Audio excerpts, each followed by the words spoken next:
Привет, друзья! С вами Одинокий Кейджин. Прежде чем начать свой разговор, позвольте зачитать акт об авторском праве. Меня зовут Одинокий Джейсон Лон или Джейсон. Мне ничего не принадлежит этому ролике. Все содержимое музыкальной композиции принадлежат их уважаемым владельцам. Эти видео созданы в целях просветительской учебной деятельности, чтобы высветить некоторые неизвестные страницы нашей истории. Отказ от авторских прав в соответствии с разделом 107 Закона об авторском праве 1976 года допускается добросовестное использование. В связи с этим, возможно, хочу познакомить своих подписчиков и слушателей ранним неизвестным оригинальным произведением чеченских авторов. Мы также будем сравнивать эти произведения, так называемым в кавычках, ингушским произведением, и попытаемся разобраться, где оригинал, а где попытка присвоить чужое произведение, выдав ее за свое. Дослушайте до конца, будет интересно. Перед вами Лёма Нальгиева, ингушская певица и как бы автор текста песни Лёмы Нальгиева Ария Нана Мухаммед Тачиев. Он не композитор, он не поэт, он не писатель. И прежде чем разобраться с этим Тачиевым, давайте мы немножко... Есть люди, которые не знают, кто такая Лёма Нальгиева. У нас очень интересно сегодня получится ролики. Мы переписку Лёмы Нальгиева с Али... Сейчас посмотрим. С Али Дакиевым, где вот после выхода книжки «Путь ингуша» ее дядя Хамзата Бекова, и ВКонтакте там Лёма Нальгиева, 2015 год, там тоже с парнем, молодая девушка, 19 лет, по-моему, 19 исполнилось. И вот она там оставит права вот этой Хамзата Бекова. Но это уже другая история, это будет вам клубника на торт. Эта переписка у нас есть, мы ее тоже вам зачитаем. Также у нас очень много интересного про Хамзата Бекова. Две статьи у нас. Одна очень Роза Мальсагова статья 2018 года. 10 печатных страниц. Огромнейшая статья. Очень интересно. Вот хорошо, что парень звездился, и вот он все это рассказал. У нас есть материал. А потом есть еще статья про этого Тачиева с газеты «Ингушетия». Поэтому я зачитал акт об авторском праве, хотя музыки сегодня не будет, но можно, конечно, вас немножко... Ну, у меня есть пара музыки, но это потом, может, сегодня у нас не получится, но так как я использую материалы других людей, а как я же не могу, как эти ингуши, сидеть в своей квартире и фантазировать. Я только по бумагам. Как-нибудь я все бумаги, у меня будет рум-тур в своей квартире, и я вам покажу все эти мешками эти рукописи. Я просто, вам кажется, я просто сижу, разговариваю, что вы думаете, говорю, нет, я только по бумажкам иду. И хотите, подавайте в суд тоже. Это, знаете, это сами ингуши. И вот многие чеченцы не поняли, как нужно с ними бороться. Это нужно их методами. Они сами рассказывают, по этим рассказам идти. Сперва мы, эта красавица Лёма Нальгиева, вот спел эту песню Ларей надо на музыку Аднана Шахбулатова. Ну, и самое интересное, это самое первое интервью. Мне очень важно было найти это интервью, так как на телеканал Магаз тогда не было, он только в 2017 году, по-моему, создали. А вот на телевидении Ингушетии, ведь и там тоже очень сложно найти. 10 лет, 11 лет тому назад, что был. И мое счастье, что я в другом канале нашел. Первое видео после выхода песни Ария Нана, там 1,5 миллиона человек сразу посмотрело, и вот она стала суперзвездой, и вот ее пригласили с этим автором вот этого текста песен, как бы в кавычках тоже. И мне в голову не пришло, я сейчас готовлюсь к этой публикации, и мне нужно пойти почитать биографию, вот это. И вот оказывается, я-то думал, поэт какой-то вот это. Ну, сейчас вы тоже, я не буду вперед идти, по фрагменту, по этому пассажира. Вы внимательно, просто коротко я вам даю вопрос. Внимательно посмотрите на этого человека, кто он вам напоминает. Смотрите, наглая морда. Вот как вы думаете, кто он? Конечно, и сразу я подумал Остап Бендер, но Остап Бендер был очень интеллигентным гуном. Он обманывал сравнительно честных людей.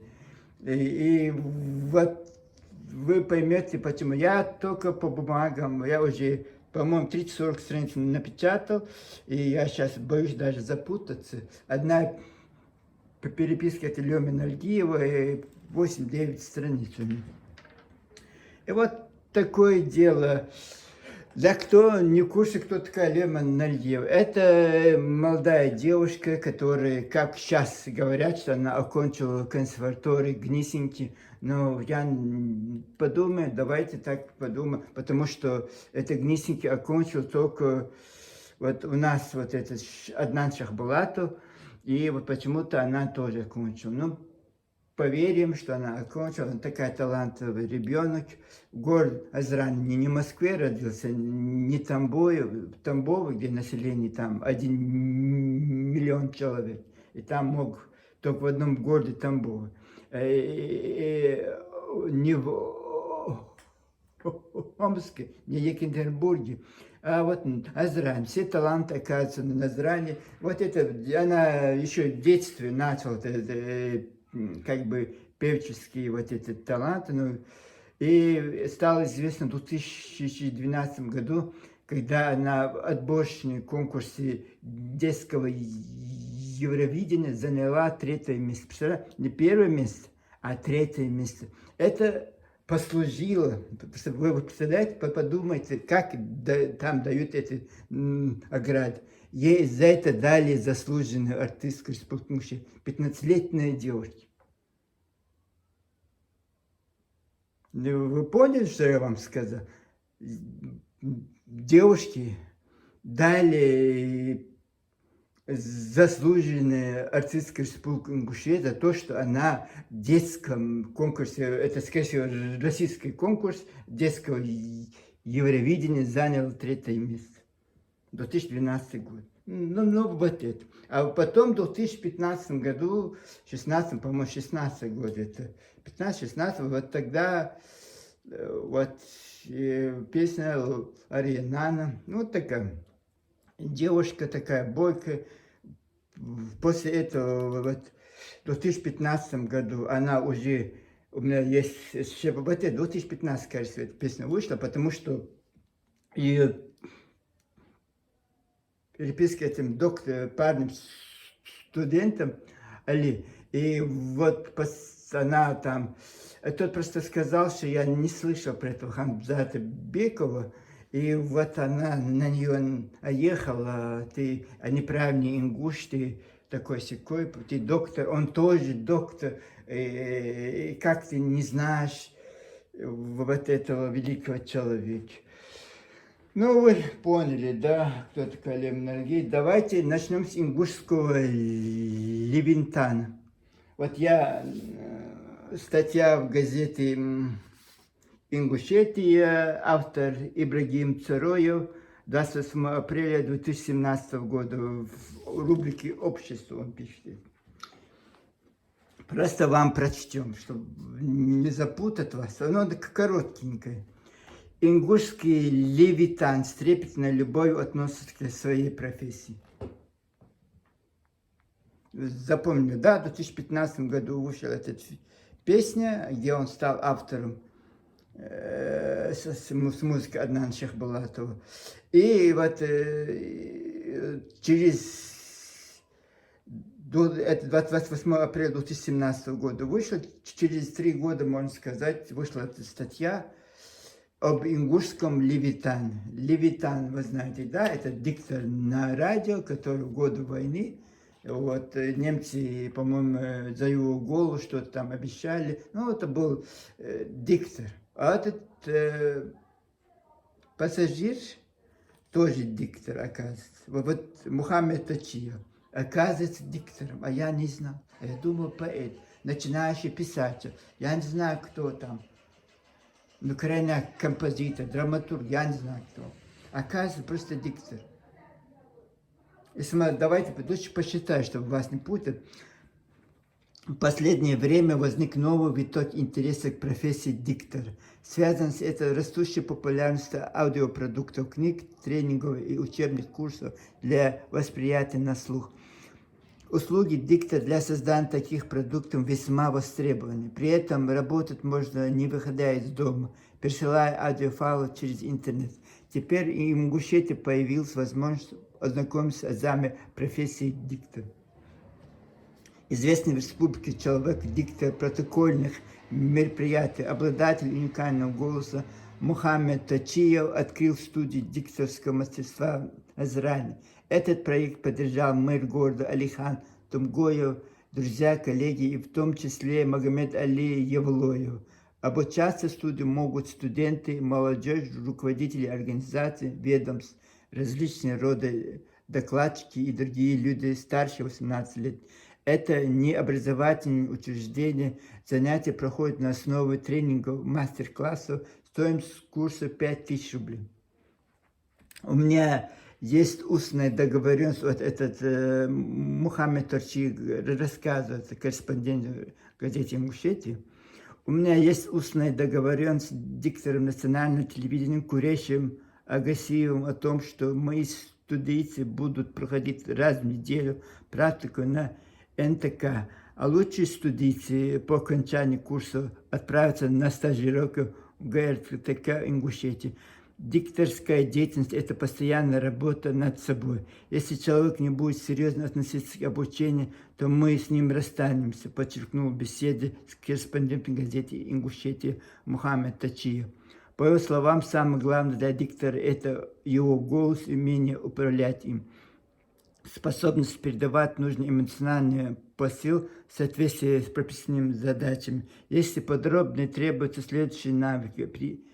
Приятно поставленный голос, четкая дикция, отсутствие акцента, грамотная речь, высокая скорость чтения, актерское мастерство, находчивость, стрессоустойчивость. Мухаммед любит цитировать Марину Цветаеву. Глаза и голос – это слишком много сразу, поэтому, когда слышу голос, опускаю глаза. Мысль создать свою студию возникла у ингушского Левитана, когда он побывал на 70-летие юбилея обладателя множества званий Евгения Хорошевцева в Москве. Это известный российский актер, телеведущий, диктор протокольных мероприятий, президент Российской Федерации. Хорошевцев напутствовал Мухаммеда Тачиева на дальнейшее занятие дикторской работы. В рамках юбилея мастер-посланец Ингушетии пообщался с известными дикторами Анной Шатиловой, Игорем Кирилловым, Евгением Кочерниковым. Надо отметить, что Мухаммед Тачиев прошел свою профессию в 2010 году. Глава Ингушетии поддержал его и направил на обучение в Московскую школу радио и телевидения, где руководителем курса был Сергей Востревцев, обладатель уникального плотного баритона. Голос известен многим зрителям. Сергей является бренд-войсом телеканала Муз-ТВ и ЧЕ. Сотрудничает с Первым каналом, радиостанцией «Культура Звезда», а также Мухаммед прошел обучение в Санкт-Петербургской школе кино и телевидения на программе «Искусство речи» ведущих мероприятий. На открытие студии Тачиева пришли мэр Назрани и Магаса Алихан Тумгоев, Беслан Тысчоев, руководитель отдела администрации главы Ингушетии Тамара Марсагова, Аметхан Чания, Мака Ауша и деятель культуры и искусства республики. Известный чеченский диктор Алан Гапаев. На видном месте студии портрет легендарной Юлии Левитана, кумира Тачиева. На мастер-классы будут проходить артисты-психологи. От психологического состояния зависит и состояние голоса диктора. Ой, зачитал я с трудом. Это, я, знаете, почему читаю, чтобы вы поняли, вот выдающиеся деятель Ингушетии, чтобы вы поняли, когда он в 2010 году поехал учиться, и как он там вот успел поэтом стать. И, и вот этот медицинский ингушский парень, молодец он.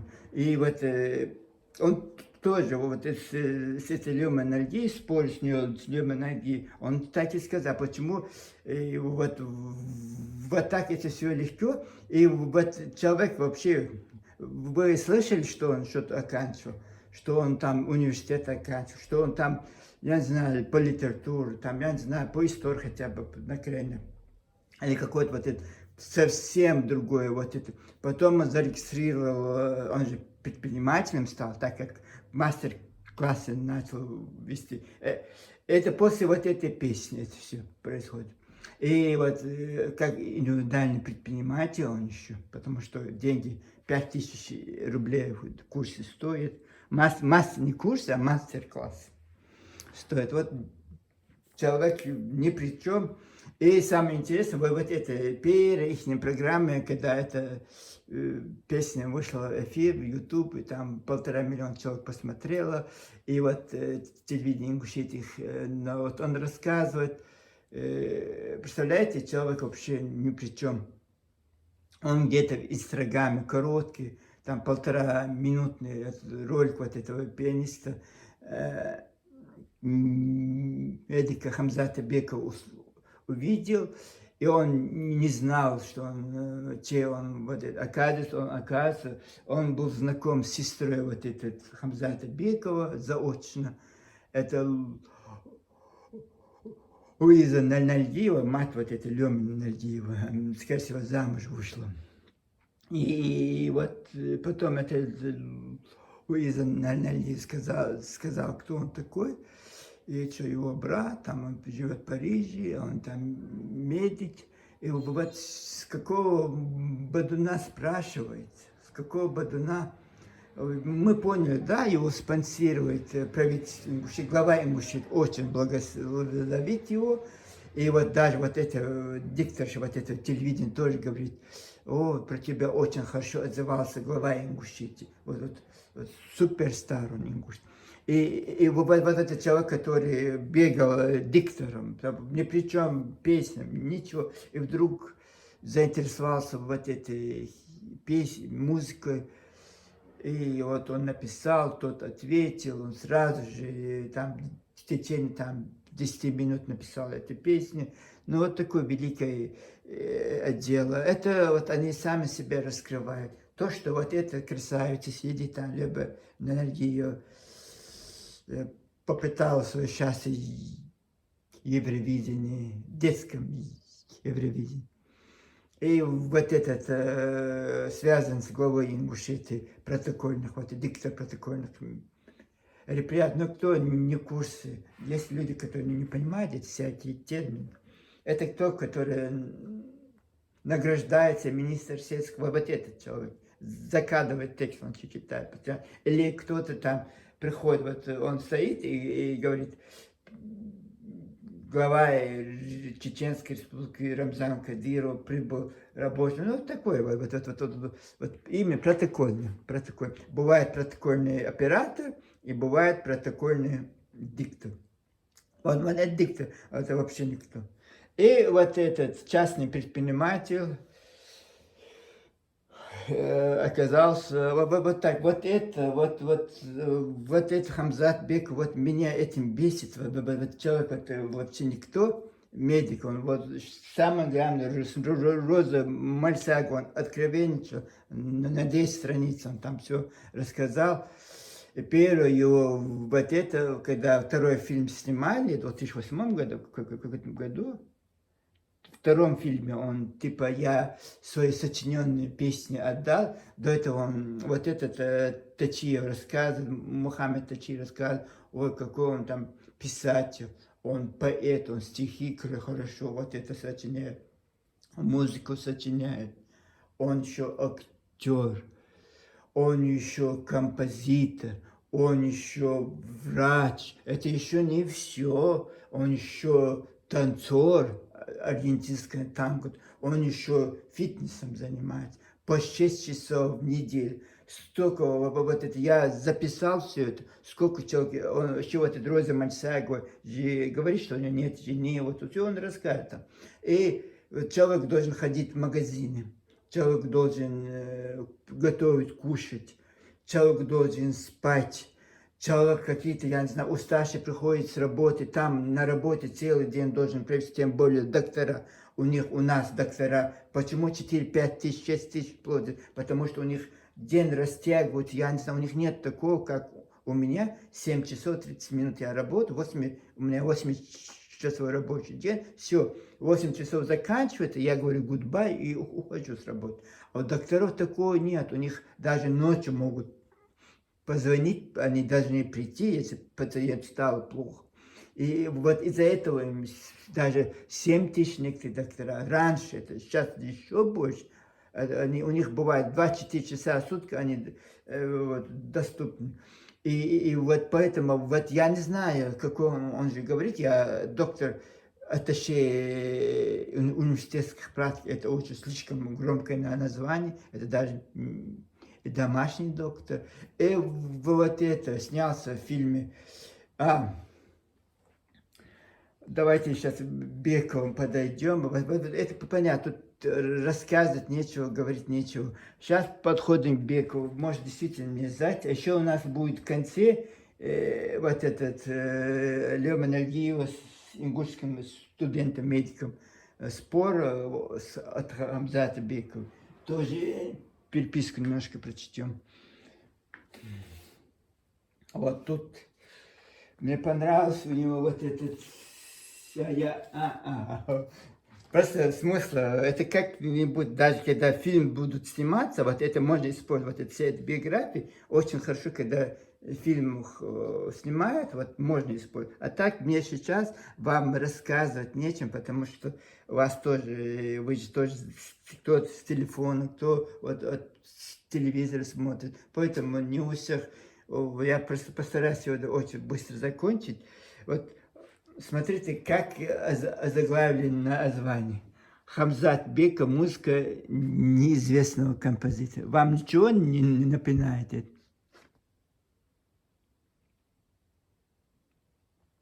Неизвестная музыка, одна на Шахбалат. И вот этого, из-за этого то, что бросилось мне в глаза, ой, я не знаю, может, действительно вам было бы интересно, вы никогда этого не прочтете где-то. Я его достал, специально бегал, ходил, ой, сколько я устал искать, там же нет, в Википедии нигде ничего нет про них. И надо по этим ВКонтакте, в Окру, везде по этим газетам Ингушетии, Сердала, по этим злачным местам нужно ходить, бегать, смотреть, еще надо прочесть. Ага.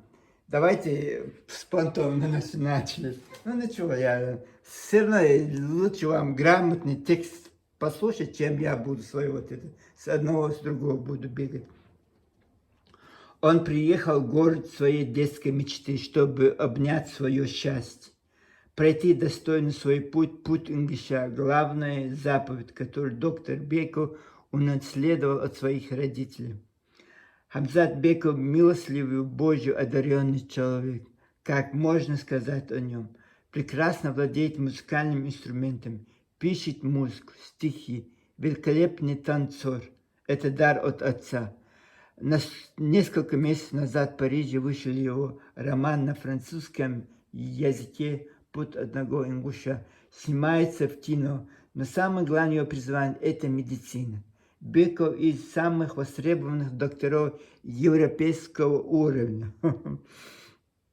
Работает в Париже аристократичном районе Ваграм.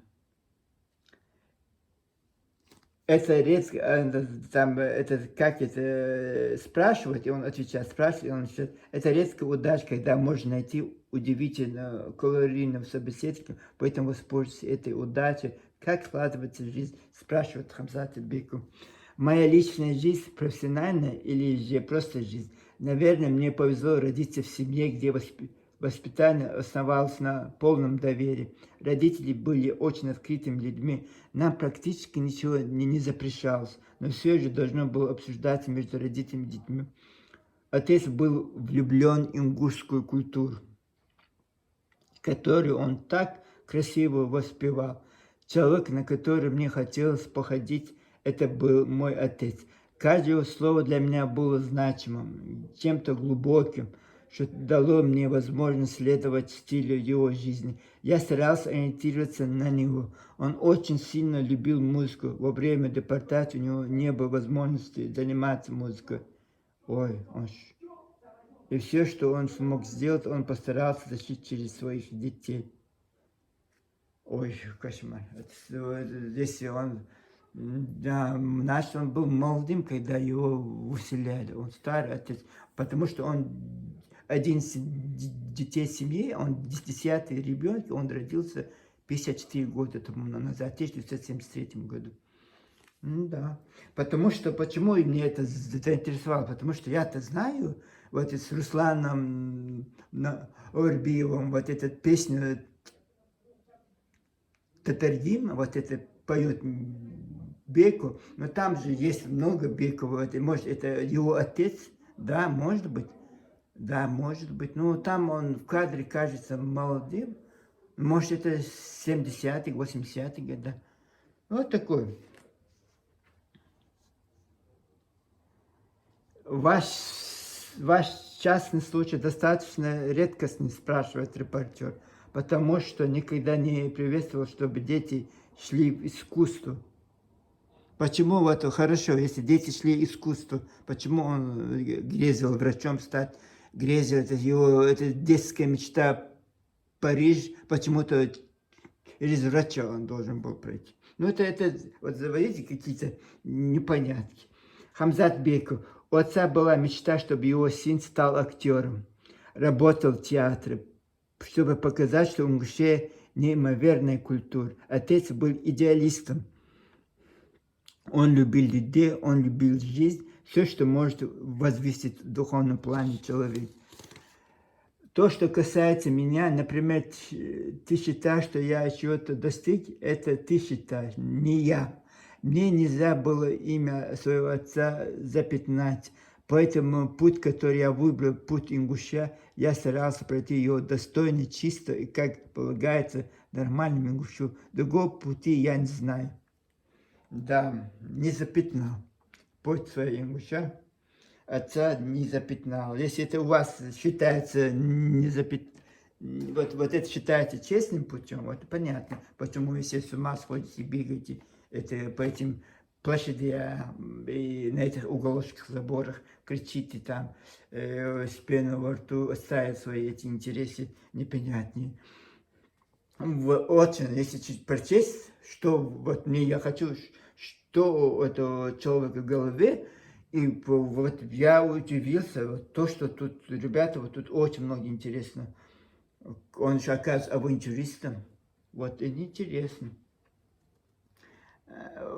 Корреспондент спрашивает: Хамзат, с детства ты поешь, танцуешь, пишешь стихи, вся семья музыкальна очень. А почему вдруг медицина?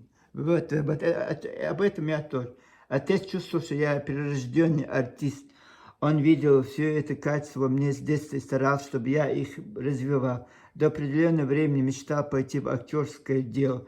В самый разгар моего отрочества отец заболел. 44 года его парализовал. Мне тогда было 13. И видеть своего отца в полуживом состоянии было очень ужасно. Вот этот момент выбор был один – медицина. Ну да. 24 года вы получаете диплом доктора в Москве, а потом впереди Франция. 24 года он получил доктор. Как-то в разговоре, Хамзат, вы сказали, что бредили Францией, бредили Парижем. Откуда название у мальчика парижские грезы? Хамзат Беков, откуда у мальчика парижские грезы? Мы вернемся опять же к моему отцу, потому что этот человек для меня был моделью, точкой ориентира, абсолютным подражанием. Он очень любил французские песни. у нас на кухне стоял огромное желтое радио деревянное, помните? Радиолы назывались. Да, радио. Отец ловил канал французский, и мы слушали песни Мирей Матьё, Джо Дассена, Жака Бреля, Эдит Пиаф. И когда слушал язык французский, я просто наслаждался этим звуком. Говорил себе, что, может быть, когда-нибудь я смогу так спеть на французском для своего личного удовольствия. Но на Назране, кроме русского языка, в школах ничего не преподавалось. В те времена, не говоря уже о французском. Я очень любил читать Жюля Верна, Антуана де Сент-Экзюпери. Эти французские писатели открыли окно в тот мир. У каждого из нас мечта когда-нибудь сбывается, когда во Франции... Смотрите, смотрите, вот понты морские. Обычно мы знаем Францию, все знают, это Франция по книгам Александра Дюма, «Три мушкетера», очень много вот этих, вот еще есть, как это называется, вот еще очень много французских писателей, которые старые. Он называет, смотрите, что он тут говорит. Антуан де Сент-Экзюпери, знаете, кто он такой? Это маркиз, который был летчиком, и он, короче, сел на самолет в 40-х годах, когда шла эта война, он, по-моему, отстаивал Францию, и вот он обратно вернулся. И вот это самое, это автор «Нищего принца», автор «Маленького принца», и вот это, как это, песня, очень такая трогательная песня, вот это сейчас в русском, вот это перевели ее, вот эта песня, и вот это Антуана Сен-Экзюпери, вот это, значит, «Маленький принц». Вот он ведет себя, вы знаете, вот это, чтобы понять человек, вот такие мелочи можно. Жюля Верна, Эцки, по-моему, Жюль Верн, кое-что, по-моему, «Приключения Тома Сойера», вот это группа Финна, что-то вот, Жюль Верн, это про путешествие, скорее всего. 15-летний капитан, Жюль Верн, это 15-летний капитан. И вот смотрите, какие интересные, вот у нас мечта когда-нибудь бывает, когда во Францию приехал, первое, куда я пошел, было Эле де ля Куте. Видя эту картину, для меня картину он увидел практически весь Париж. Да. Где отрубали голову Марии Антонетты, он был тур Эфио со стороны Нотр-Дам-де-Пари. Здесь он одновременно история литературы французской. Вот здесь находится кафе Старое Шатле, Старое Шатле. Это стало одним из культовых мест для меня. Когда я начал писать свою книгу, я проходил туда, и практически половину моей книги я написал в этом кафе. Я знал, куда я ехал, я знал, куда, что будет тяжело, знал, что будет огромная конкуренция. Все. Прекращаем читать, потому что 10 страниц мы не закончим. Что вот единственное, я хочу еще подчеркнуть, вот что он про себя говорит. Я авантюрист по жизни. Честно слово, это он, когда про фильм говорит, он там рассказывает. Это сам про этот фильм тоже. Он книгу же, оказывается, он написал про это еврейского доктора с польскими корнями. И вот вам что-нибудь это напоминает? Я же вам список Шиндлера. Вот это. Вот это тоже плагиат, вот список Шиндлера с плагиатом. Он расскажет, что он начал писать свою книгу вот в этом кафе. Это тоже плагиат. Знаете, с чего? Роллинг, Жан Роллинг, вот это, который, как это? Про эти, которые, это Гарри Поттер написал, вот она, вот эта английская писательница, вот она в кафе, вот это, и вот сразу видите, мне кажется, очень большой плагиатить, очень большой плагиатить.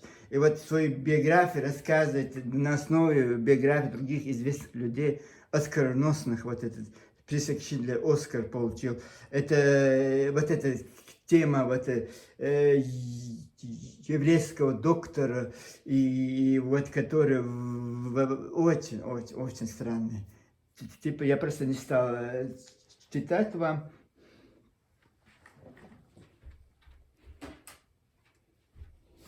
Оказывается, ингушский Джоанна Коллинз. Ой, в самом крутом кафе.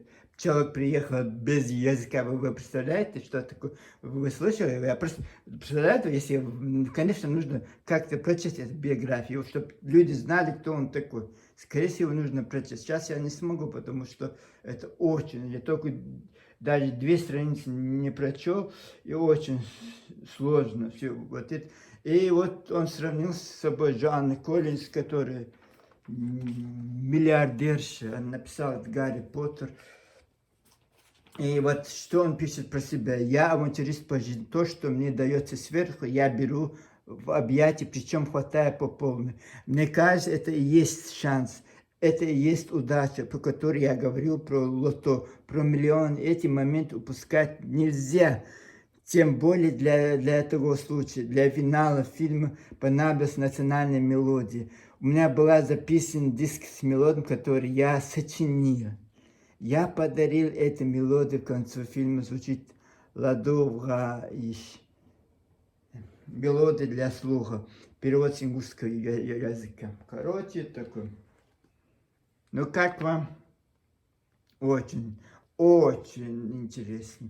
Очень интересная семья, что и племянница, что и дядя, что и... Вот, а потом сейчас вернемся вот этому Мухаммеду Тотиеву, который на телеканале Ингушетия все это рассказывает. Как вот, я вам рассказывал, да? Он в Инстаграме это увидел, из чего он взял, вот ему понравилось. Вот мне тоже, знаете, я когда французское Жо Дассен, который он сказал, тоже очень, если у него есть песня, очень, Матье, эти 2 песни мне нравятся. Это, значит, мне понравилась Мире Матье песня, и я буду искать Мире Матье, чтобы написать, я не знаю, поэму или кино снять. Вот это странно. Мне понравилось, и я решил написать. Если ты поэт, я понимаю. Писатель, я понимаю. И вот открытие, что это диктор протокольных съемок, вот оказывается, диктор. Вот такие таланты у мужчин. Сейчас идем к Лёме Нальеву. Молодая девушка, 19-летняя, очень должна вести себя скромно. Еще они замужем тогда. Сейчас, может, она уже вышла замуж. 29-28 лет ей сейчас. Представляет, в 12-летнем возрасте, 15-летнем возрасте, в 2012 году получила вот это. И когда она получила за заслуженную артистскую республику, знаете, вот откуда это идет? Почему этот сплагиатил Аднан Шахбулат? Потому что вот заслуженную артистскую дали, но песни не было. И вот они вот это и сказали, Лёмина очень перспективная актриса, как у нас тоже этих много развелось. И вот внешность все подходит. И вот этот протокольный, вот как это, у нее знакомство, вот, администрации президента, главы Ингушетии, там все сказали, нам нужно срочно. Мы-то дали заслуженную артистку, а где песни, где танцы, просто так, на ровном месте. И вот они задним числом быстро искали знаменитую композицию, чтобы оправдать свою вот эту заслуженную артистка в кавычках Ингушетии. Сперва нужно спеть песню, а потом нужно вставать.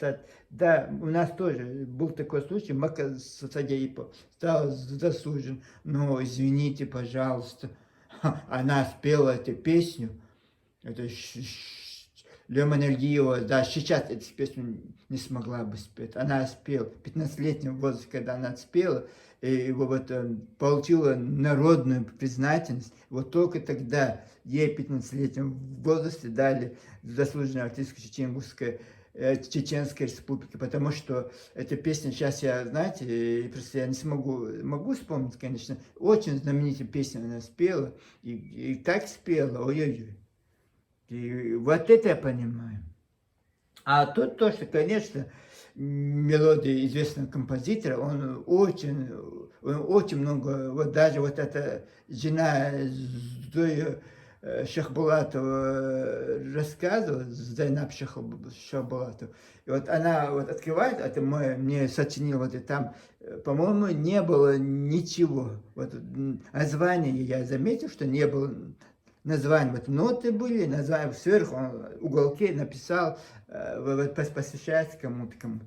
И вот так это. И вот задним числом администрация главы Ингушетии решили сделать из Лемы Нагиева певицу. Конечно, сделали. Но прежде чем дать награду, лучше бы она спела бы какую-то. Вот я понял бы, если она вот спела бы вот эту песню, и вот ей дали бы. Вот это одно дело. А так на ровном месте дали песню. Ну вот такое у них это все вот так. И мне сейчас быстро Лема Нагиева надо найти. А вот тут. Давайте я быстро пройдем с чата Лема Нагиева, чатиться с ингушским парнем Али Дакиевым. И вот что там, что она, какие претензии она предъявляет.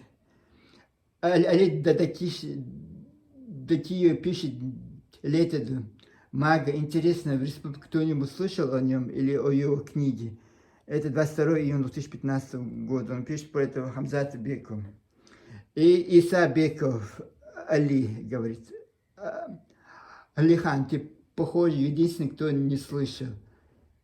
И Али Дакиев, Исе пишет, Иса, не похоже, брат, выйди на Назрань, спроси у прохожих местного населения, Бекова Хамза, тебе ответят, Валер Хай Хамза, Ада Хюг из Малумахат.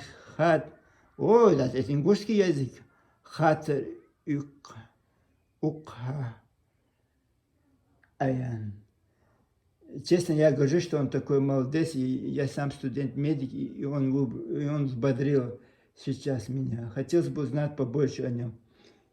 И вот Аса Чмалова, Михайлова дала ссылку. Иса говорит, Лела, который...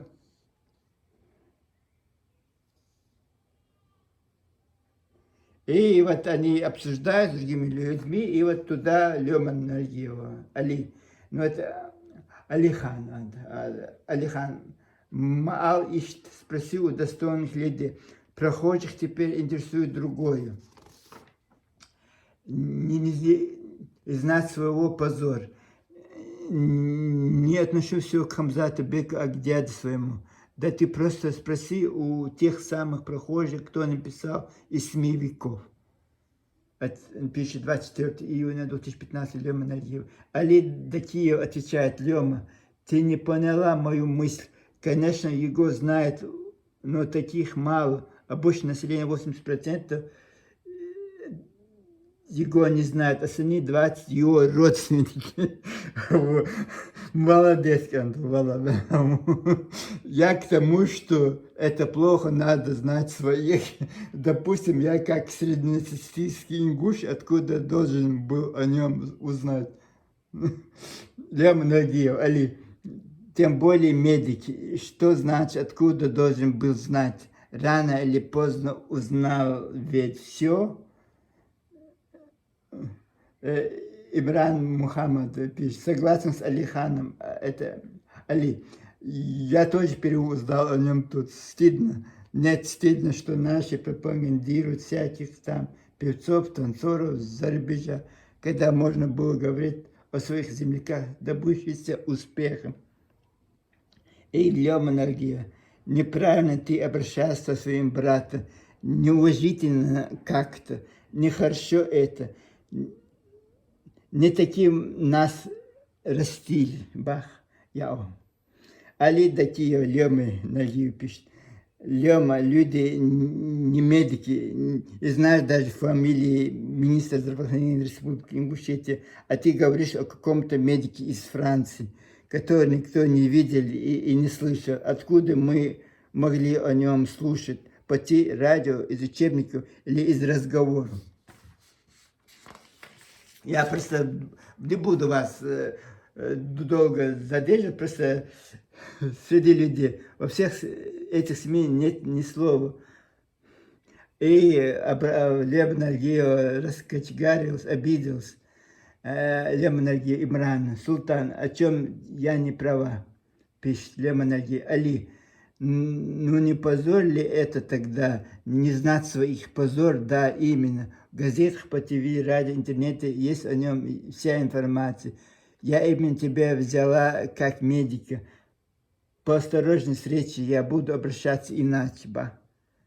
Видите, девушка что пишет?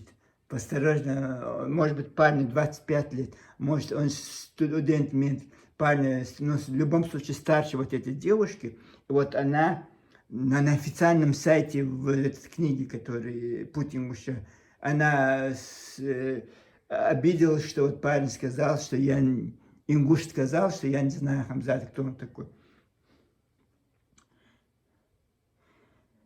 Али такие отвечает: Лема, ты меня с кем-то путаешь, что ли? Я всегда крайне вежлив. Где тут увидела неосторожность? Если твоего дядя и знает, это позор разве? А ты знаешь моего дядю, что ли? Такое ощущение, как будто мы сейчас по национальному герою говорим. Как это? Вы даже не представляете, вот это характеризует этих товарищей. Вот так они делают из них героев, из никого. Из колхоза делают там поэтесс. Вот так это. Все эти учителя. Если, оказывается, всю свою жизнь был учителем, потом великий историк, писатель. Руслан, вот это там, понятно, дворником Грозным подрабатывал. Ну, это понятно, никто. Сейчас историк, филолог, он все. И вот о чем сейчас перед вами эта девушка, вот она, этот год, когда она пришла на телевидение, вот смотрите, там такая нежная, добренькая, опущенными глазами. И Али такая, Лема, вот смотри, я медик, учусь в Москве, я часто бываю дома, по телевидению Ингушетии смотрю, ради Ангушт, он обиделся, ради Ангушт, слушай, но в нем не слышал ни разу, может, о нем рассказывал ночью, когда я спал. Там многоточие. У нас тут каждый второй преподаватель, доктор меднаук, тем более профессор, член РАМ. Я никак не снижаю его степень. Конечно, молодец, такого достиг и тогда. Но речь изначально была о неусведомленном смысле, о том, что у нас есть такие яркие примеры. Короче, вот такое, это очень интересное чтиво. 8 страниц этого переписки на официальном сайте заслуженной певицы Ингушетии с ингушским парнем пошла в конфликт, другие начали как-то гасить этот конфликт. И не стесняясь, вот такие наглые, вот такие оборзели, вот о чем это речь. Я сегодня, конечно, я хотел бы, честное слово, вот про этого Хамзата Бекова, может, действительно, как отдельный ролик снят, его биографию, чтобы все знали, кто он. И вот это я хотел. Вот такая история, знаете, вот такая история. А потом вы приходите, я назвал певичек, а как их называть? Смотрите, я не принижаю их достоинство. Да, они певцы, певички, вот как хотите. Это певцы, они были в Чеченгушском, когда в Чеченгушском Элермон, вот там они были певцы. Они знали, где они, что они. И вот эти все, вот этот Рая Евлой. У нас еще будет очень много разборов, как я Рая Евлой все стащила. Вот эта гармонистка. танцевальный ансамбль «Войнах» стала великой певицей. Вот это так, это Адишат Ахциева, много чеченской песни. Вот она певица, когда она на чеченском языке поет. Чеченский язык, ингушский язык, там небольшая разница. И когда ты решила в Ингушетии перевести чеченский, это же плагиат, переводит чеченскую песню на ингушский и свой репертуар как включает, попела, там, походила, там только 3-4 века Ингушетии и разгуляешься. А Чечне таких сотни. И вот она все это, у чеченцев эту песню переписала, на ингушский сделала, выпустила их, убежала чеченская бибесенька в Антверпен, Бельгии, в городе Антверпен сидит, и рядом, как Хамзат Беком, по WhatsApp чатится там, концентрирует великого ингуша. Это вот так у вас. Вот когда она была певцом, когда она пела, вот, она классическая певица. Она чеченскую народную лирическую песню Кайдари Коч, которая в годы депортации Айман Марьям Айдемирова пела. И вот потом в 60-х Жансар Шемилев. И вот она после создания Республики Ингушетии сольная карьера у нее. Вот чеченские песни перевела их на ингушский язык. Точно так же касается этот прекраснейший мадам Тамари Яндиева, которая то же самое. Чеченский, вот, нужно петь чеченские песни на чеченском языке. У нас в Чечне мы ваши песни не поем. Нам до ваших песен нет. Вот это дары, спектакли. Сперва в 79 году спектакль, «Черная коса» спектакли. Ах, я режиссер. Потом передали в 84 году вот Руслан Ауша, про это семью Руслан Ауша, вот этот спектакль. И вот эту чеченскую песню передали туда. Сейчас перевели на ингушский, и ингушская национальная песня. Да, Рида, да, вот это. И Тамара Яндеева неси с Русланом Наурбиев там с группой Луа поет эту песню. Вот это, я же никаких претензий вашим певцам, вот это, конечно, певцом нужно стать. Вот она заслуженная, вот сейчас она перед вами сидит, заслуженная артистка республики мужчин. Как она, 19-летняя девушка с молодым парнем, который несколько, скорее всего, старше, не моложе, старше его, если он учится в Москве, медицинском вот университете. Вот она с ингушским парнем вот так бережно. Я не все вам прочу. Вот она, зная, что его все видят, что Лёма Нальгиева там ацитаты разбить. Всегда нет ни совести. Вот так. Вот, речь об этом. И вот великий ваш Хамзат Беков не мог написать это, я вам говорю. Лучше, знаете, он не мог это написать, потому что он авантюрист. Вот он все легкое. Почему-то работает в самом богатом районе Парижа. Доктором, самым богатым. А сейчас мне говорят, ты что, его выгнали, он там справки там поддельные делал, выгнали, он даже доктором не работает. Верить мне, да, почему нет? Если я должен верить вам на слово, почему я не должен верить людям, которые там живут? Это такое. Это очень сложный разговор, оно конца не будет, мне кажется, конца не будет. Не надо, вы знаете, вы женщин, которые мне пишут эти гадости, что обратно вы начали мне строчить это все, но я вам тоже отвечу. Женщин ингушам, которые стыдятся нас, стыдятся наших композиторов. И вот это переделал все везде, ингуш, как в гимне у вашей ингуши. 18 раз, нигде в гимнах нету, только в вашем гимне 18 слов ингушети повторяют. И вот эта клиника, это честное слово, это клиника, это болезнь какая-то. Везде ингуш пишет, чтобы вы хотите этим, наш чеченцы, я не знаю, что вы хотите этим сказать. Вот вы ингуши, самый малочисленный народ республики, самая маленькая республика, самая молодая республика, вашему университету только 32 года. Вашим университету, вашей филармонии то же самое 34, я не знаю, сколько, 30 год. Вашему телевидению то же самое, только 30, вы как Россия.